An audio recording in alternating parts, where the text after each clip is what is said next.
Здравейте! Добре дошли в моя канал в YouTube, където днес ще направя зелеви сърми с кайма и ориз. Използвам прясно зеле, като в началото отстранявам кочана. Ето тази дупка е много важна, за да се сварят листата. В подсолена вода слагам зелето с издълбаната част надолу и така варя около 10-15 минути. Целта е да отделя листата по-лесно, да омекнат и да завия с тях сърми. Плънката е семпла. Нарязва се кромит лук и се запържва в малко мазнина. В случая зехтин. През това време каймата, която е телешка, а може и смес, се смесва с половин чаша вода. След като лука омекне, слагам ориз и го запържам за около минута. Тогава прибавям и каймата.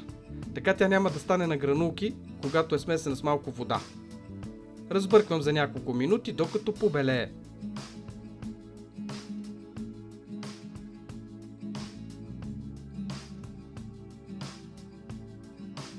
Посолявам и тук аромата идва от пресен риган или една чайна лъжичка сушен. След като добавих ригана, започвам завиването на сърми.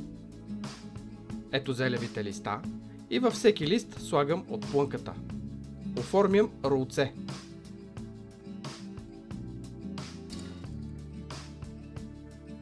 Стягам добре и слагам в тенджера.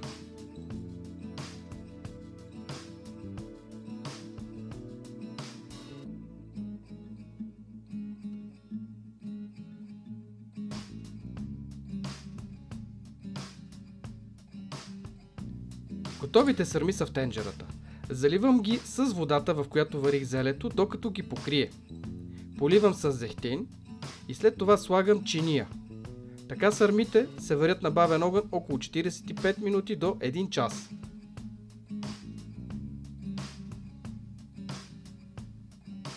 Готовите сърми може да се поднесат с кисело мляко или с бял бешамелов сос, подкиселен с лимон. Сега остава да видите и продуктите за рецептата.